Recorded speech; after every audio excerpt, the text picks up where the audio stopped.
to the action for another day of the week. Welcome to the Monday edition of Chasing That Paper, presented by VegasInsider.com, baby. Yeah.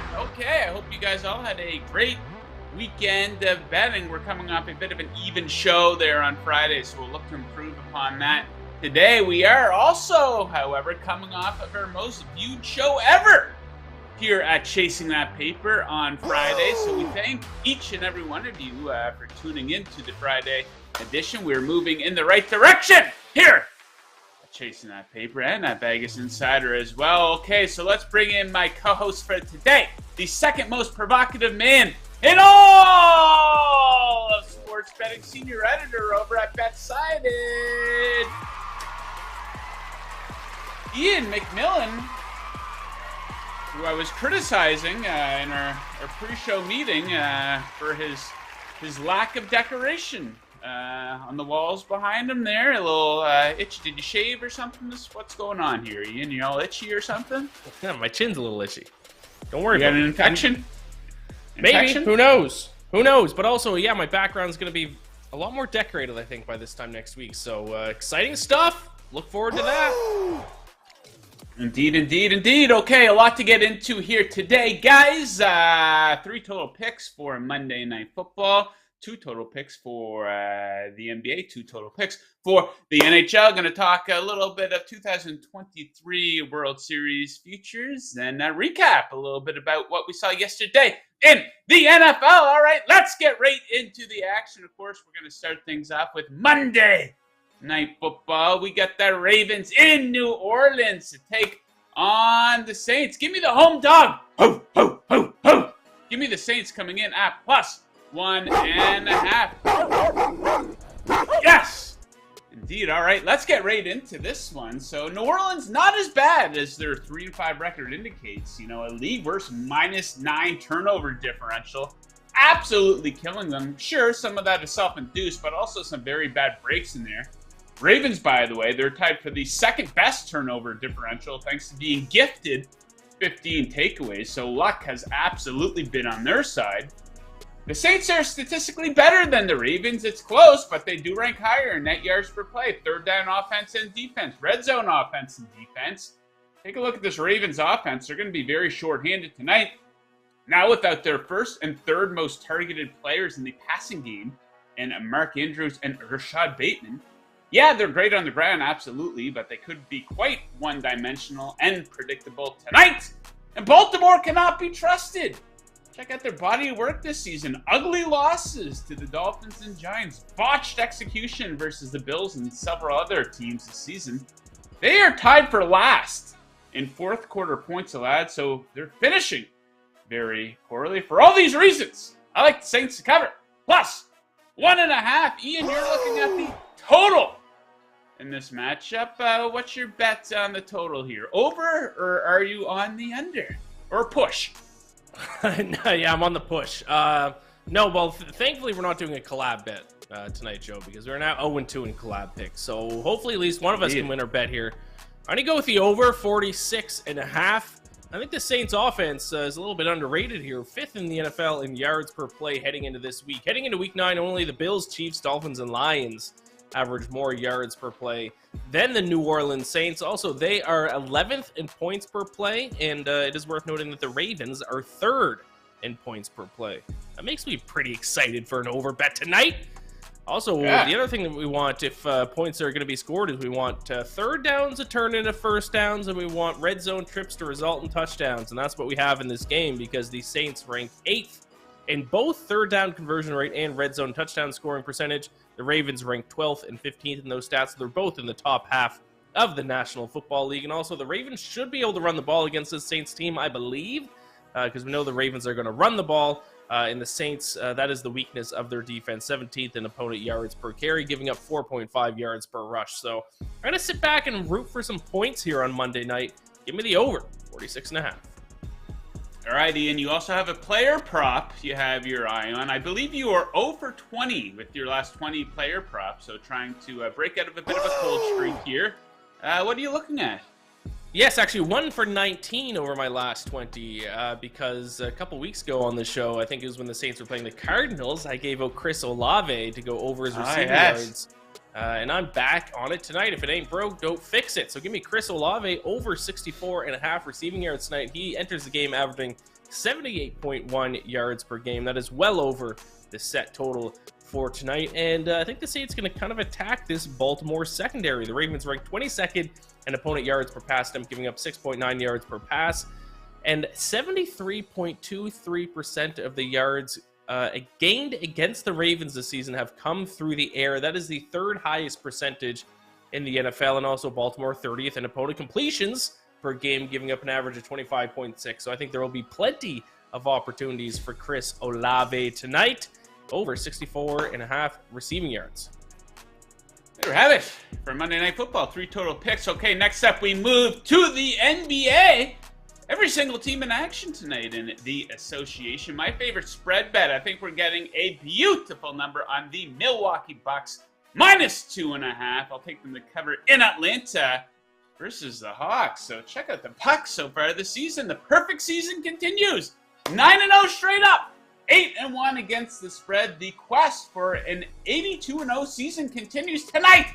They have the best defense in the NBA. First in opponent EFG percentage and first in points allowed per 100 possessions. They're going to have a massive edge on the glass in this game. They are first in rebounds per game. Atlanta is 27th in rebounds allowed, while also struggling to defend the paint.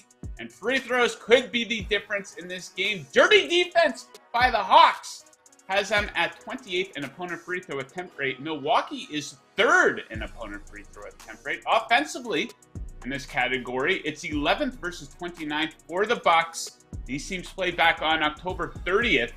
Milwaukee won by 8. They had 14 more free throw attempts in that game. Don't be surprised to see a repeat of that. Milwaukee to cover -2.5. Next up, my favorite total of the night. Sexy game here. We got the Nets and the Mavs getting after a total of 217. Boom! Give me the over in this one. So do not be fooled by what we're seeing from the Brooklyn Nets here lately. They look good on the defensive end their past 2 games. Absolutely, playing some inspired basketball since the Kyrie Irving shit show, allowing just 86 and 94 points. But I do think they crashed back down to earth tonight. They played the Hornets and the Wizards in those games. 2 of the worst offenses in the league. Now they draw maybe the best offense in the league. Take a look at the Mavs here. First in points per 100 possessions and 4th in effective field goal shooting percentage. We know the Nets can also score, and expect a lot of freebies in this game. These teams are going to be on the free throw line a lot. They are 1st and 6th in free throw attempt rate, 26th and 25th in that category. Defensively, we're going to see a lot of points being scored, and the clock is stopped at the free throw line. Give me the over in Dirty Dallas. Next up, we move to the ice. We each have a pick for the NHL here. Ian, what are you looking at for your best bet for the NHL tonight? Yeah, I'm looking at the Flames and Islanders game, and I'm going to go with the over. Over 6 here. I've talked about this on this show in the past, but the Islanders, we're kind of used to them being a defensive first team. Not the case this season. They are now all of a sudden playing a wide open style, 6th in the NHL in 5-on-5 expected goals, 27th and 5-on-5 expected goals against. That's exactly what you want to see if you're betting on an over. Also, the Flames, remember last year they were the best defensive team in the Western Conference, 2nd best defensive team in the NHL. Hasn't been the case this season, though. 14th in 5-on-5 expected goals against, 8th in high danger scoring chances allowed. And also Jacob Markstrom, the Calgary Flames goaltender, not officially announced that he's been starting tonight. But if he does, he's been on a little bit of a cold streak here. He's allowed at least 3 goals in 3 straight games. He only has a .900 save percentage this year, which isn't terrible, but it's certainly a step back from where he was last season. If he doesn't start tonight, the Flames will go with their backup goalie, which will make me like this bet even more. So give me the over 6 between the Flames and the Islanders. Yes, sir. Okay, I'm going to bring it home here for us. My favorite bet in the NHL tonight. I like the Bruins in regulation, -125, so they need a win, and the game cannot go to overtime. They host the St. Louis Blues here tonight, and a pretty big analytical advantage here for Boston. Check out the last 10 games. That's the sample size I look at when capping the NHL. 5th versus 24th in expected goals for percentage. 8th versus 23rd in high danger chances for percentage for the Boston Bruins, who have been lights out at home. They remain undefeated on their home ice. The Blues, meanwhile, looking like one of the NHL's worst teams with 6 straight losses and 23 goals allowed in their last 4 games. I do love the game situation for Boston, coming off a loss to Ian's Toronto Maple Leafs and playing the team that beat them in the Cup Finals a few years ago. They should get up for this one. And a big edge between the pipes tonight. Linus Ullmark, the pride of Sweden, expected to start for the Bruins. A 191 goals against average at home. Meanwhile, Binnington, the shame of Richmond Hill, Ontario, expected to start for the Blues. He's absolutely fallen off of a cliff this season. An .879 save percentage. Give me the Bruins in regulation. Woo! All right. Whipping right through here, Ian. 7 bets. Lots of action here for a Monday. Some college. I was surprised you didn't have any college basketball. You gonna wait a little bit for some stats to accumulate, or you didn't get a chance to cap the board yet? No, that's exactly it, Joe. And you feel the same way about a lot of these sports. It's so hard, especially with college basketball, because the amount of turnover that these teams have. It's so hard to place any bets without at least some kind of stats from the season. So at least right now, I might take a look and maybe bet on a little late night action tonight, but I think the plan is to wait at least a week. Yeah, especially college basketball. I mean, if you think you're getting a good number and if you're playing the line movement game, maybe that's a good approach. But if you're like handicapping these games statistically and saying, hey, this is one of the best rebounding teams in the country last year, right, it's like, well, I'm sure there's been a little bit of roster turnover and maybe on the coaching staffs as well. So, yeah. I will be waiting as well for college basketball, guys. But 7 total bets we just gave out. If you're looking to tail, if you're looking to fade, the choice quite simply is yours. As a responsible adult, I recommend placing your action over at BetMGM. Let me tell you a little bit about them. Kick off your day of sports betting with the king of sportsbooks. Sign up with BetMGM using bonus code VIBONUS, and your first wager is risk-free up to $1,000. That's VIBONUS. All one word, no spaces, and your first wager is a risk-free up to $1,000. Visit BetMGM.com for terms and conditions. You must be 21 or older. BetMGM, the king of sportsbooks. Indeed. Okay, Ian. What a World Series we had. Went 6 games, a lot of drama. In each game, we saw a 5-home run game by the Phillies. We saw a combined no-hitter by the Astros, who, they really impressed me this season. They kicked ass all regular season. They kicked ass right up until the point they got to the World Series. Then they faced some adversity. They lost game 1, that awful game from Lance McCullers. Talk about bouncing back with the no-hitter the next game. So they showed that they weren't a bunch of front runners, and they sealed the deal. Now, I realize a lot of people don't like that organization because of, the cheating scandal and whatnot. But hey, they were the best team from top to bottom offensively. Good starting pitching, great bullpen. And it looks like they're going to be built to last for a while. Framber Valdez looks like he's going to be an ace for a couple of years. Verlander still has a lot left in the tank. He is, however, a free agent. You would expect him to come back. Javier, Lance McCullers.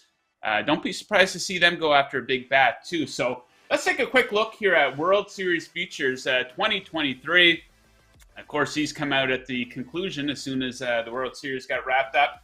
Pretty surprising here to see the Dodgers as a favorite, 5-1. I guess they'll get Walker Buehler back. Maybe they'll be doing some spending, try to lock up Trey Turner. Some of their bats are getting kind of old, though. The Cody Bellingers of the world completely falling off. So I wouldn't waste your money on that. Astros 6-1. That's not a bad bet. The Astros are always in the mix. They're either going to get to the ALCS or at least the World Series, it would appear. So yeah, that's not a bad bet. I don't mind the Braves there at 8-1. The Yankees 9-1. Do not waste your money on that. We know how that closes out. Hey, the Yankees, they're going to win their 100 games during the regular season. but they'll absolutely fold like a cheap suit when the games matter most. They're followed by the Mets, a little iffy. They're going to spend. Good job on them on locking up Edwin Diaz right away, the highest paid reliever in baseball. The Blue Jays, close to my heart, 12-1. They'll have a good regular season. You know, I kind of fear that they might be haunted by blowing that 8-run lead versus the Mariners. They need some help. They need some of these, you know, Barrios or Hyun-Jin Ryu to do better during the regular season. And the bullpen very inconsistent as well. Then we get kind of interesting. The Padres, 14-1. Padres are a pretty solid team. They're going to have Soto in the lineup for a full year, too. Then maybe the Phillies being disrespected, 18-1. Mariners, 20-1. That's going to be a sexy pick for a lot of people. I go a little bit further down, though. The San Francisco Giants, it looks like they're going to spend a lot of money here. It looks like they might go in on Aaron Judge. Judge from Sacramento. So this would somewhat be his de facto hometown team, I guess. So the Giants, 40-1. They're, a season removed from winning over 100 games. The Red Sox, would anyone be surprised if the Red Sox bounce back and we're in the mix here this season? I would not.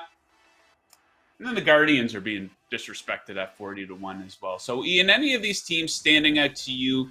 I know we're a long way away. Pitchers and catchers don't report for another 98 days or so, but who do you got your eye on there? Yeah, and we got to kind of see how free agency is going to kind of shake out, especially with the Mets with Jacob deGrom. We'll see what happens with him, but why would you not bet on the Astros again? They've been in the World Series, 4 of the last 6 years. They're just coming off a win. They're a very deep team. They don't really have any. I think you said Verlander's a free agent, but they should be bringing back at least a large majority of their roster. But what about the I'll throw a team out here for you, Joe. What about the Chicago White Sox now that Tony La Russa's over there?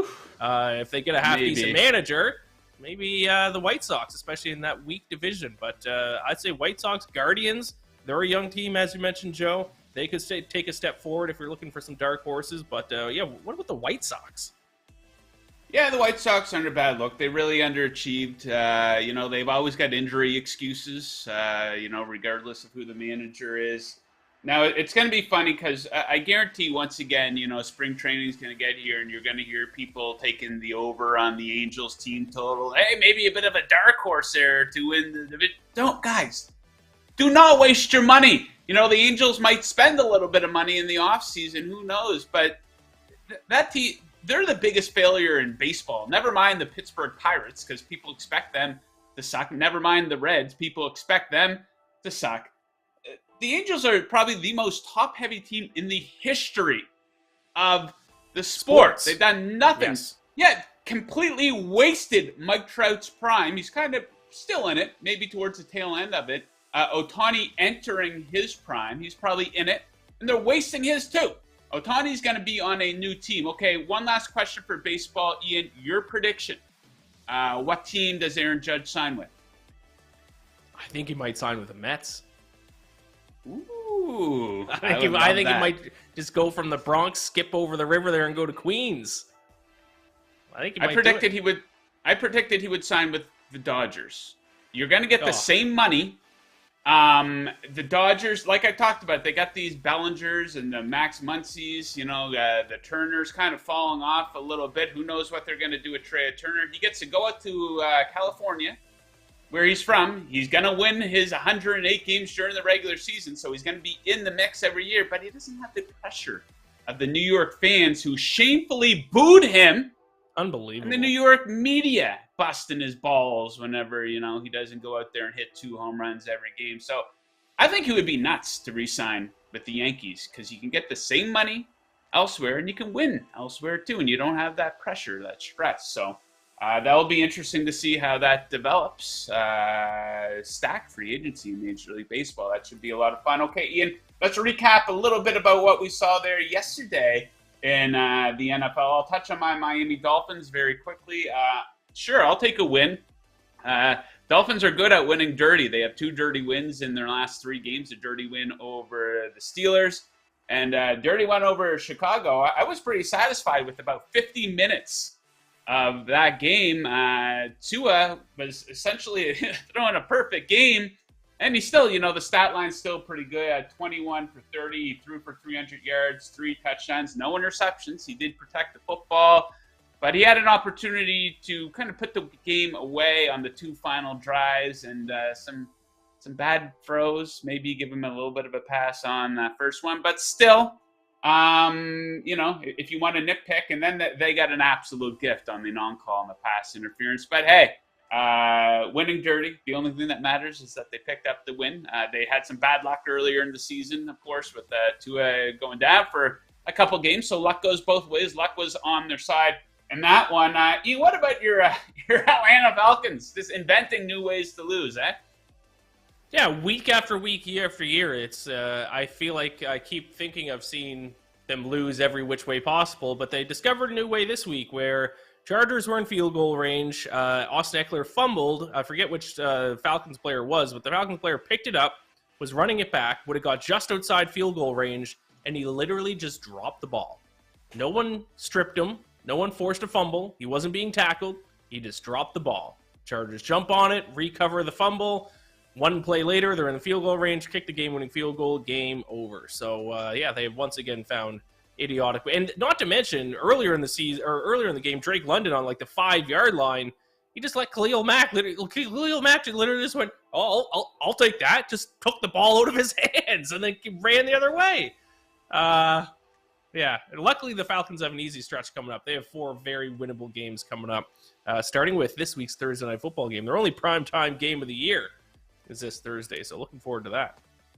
I don't know, Ian. I think that they should be investigated for throwing that game potentially, if you consider the series of events that led to them losing that game. I think maybe the most impressive win of the day, maybe the Bengals beating the living shit out of the Panthers. The Bengals a little bit up and down, though, right when you think they're going to hit their stride, they have a game like they did last Monday against the Cleveland Browns. What can you say about the Green Bay Packers? 0 points scored in the first half versus the worst defense in football. Now, I had the over on that one. I went 2-1 with my totals picks on Friday's show, but that was a complete and total travesty. The teams on 3 first possessions of the game, they get into the red zone on every single one of them. Not a single goddamn point was scored. So the Pack, they're 3-6. They're a bad team. They absolutely suck. Yeah. And I predicted it coming into the season, so I'll give myself a big pat on the back for that. Now, mocking them isn't even fun anymore. They're completely irrelevant. Like, you can mock the wide receiver. They don't do anything at the trade deadline. You know what's funny, though, about the Packers? Why are so many stories coming out on Sunday morning that, hey, guys, the Packers really, really did try at the trade deadline? Did you see any of these stories coming out? I think it was Adam Schefter, a couple different people reporting them. They really tried to pick up a wide receiver at the deadline. They really wanted people to know that. So that was a little funny.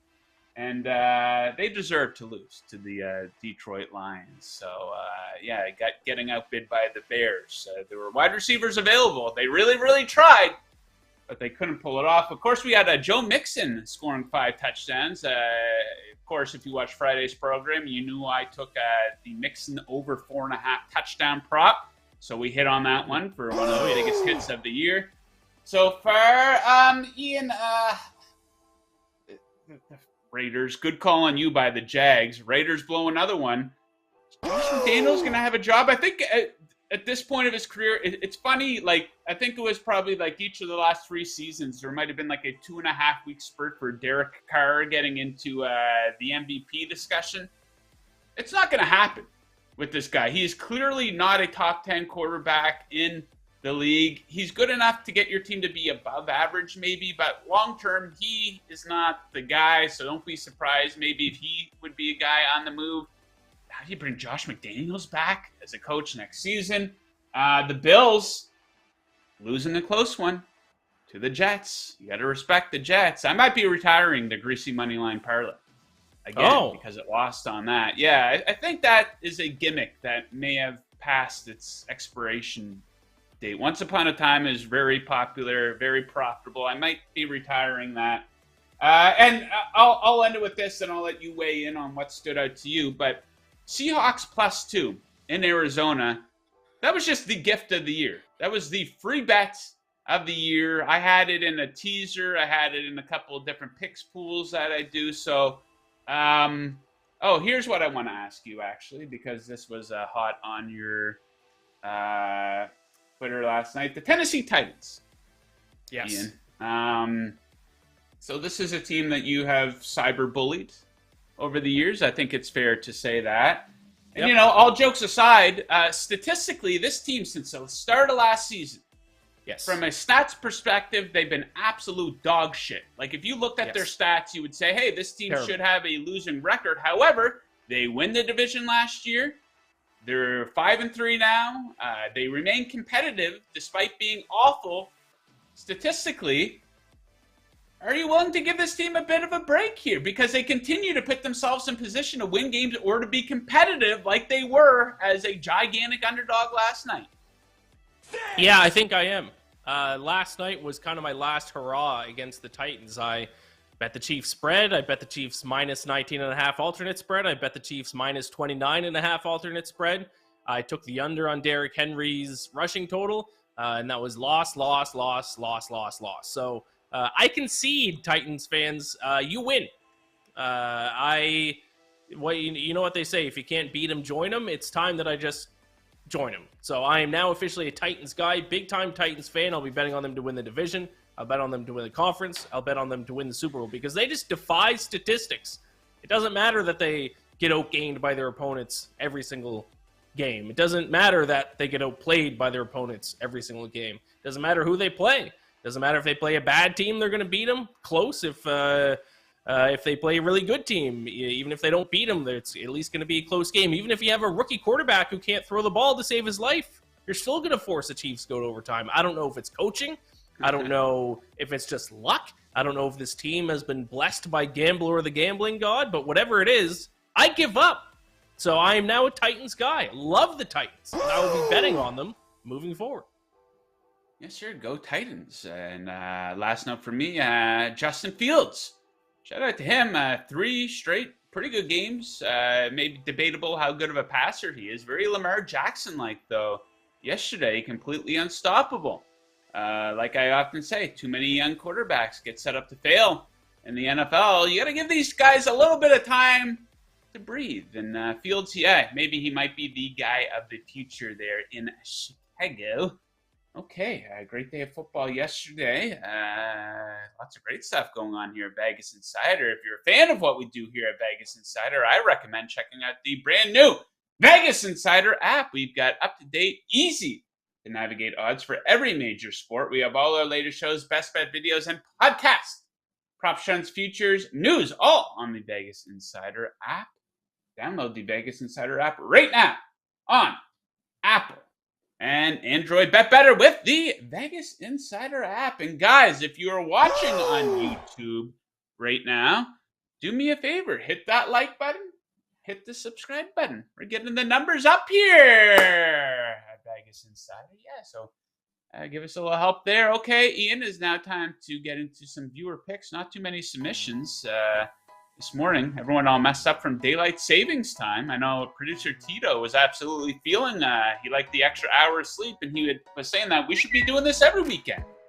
Daylight savings time. I need to explain to him that if you can't really do that, that's not the way it works. I don't think he understands it quite yet. Okay, our guy Practical Picks. He's on Baylor. Minus 41. A bit of a big favorite there. Mississippi Valley State is the sorriest excuse for a basketball team I've seen the last 4 years in a row. Final score, Baylor 102, Mississippi Valley State 39. Not very analytical there, but Ian, what is your outlook for Mississippi Valley State this season?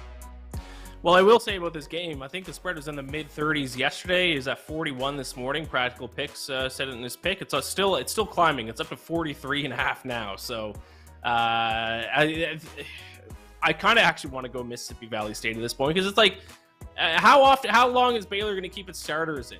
Like, I feel like it's so hard to cover this big of a spread, but Mississippi Valley State might be the worst team in the entire country. So this is a game between the number 5 ranked team in the country and what might be the last ranked team in the country. So I'm going to stay away from it, but this is a wild spread.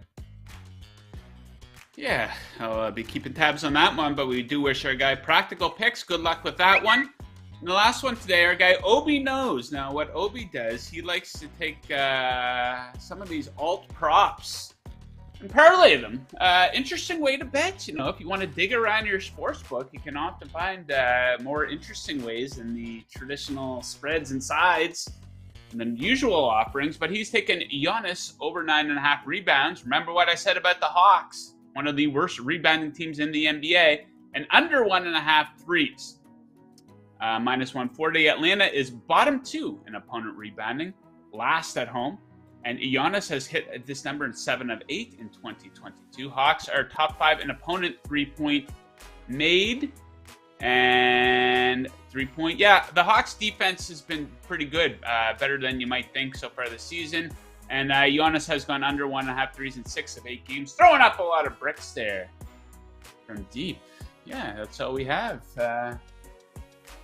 for our review of pick segment of the show here. We are winding right down, but not before I tell you guys about today's handicapper heat check presented by VegasInsider.com, your home for the best expert picks in the business since 1997. Today we recognize NFL expert Bill Marzano.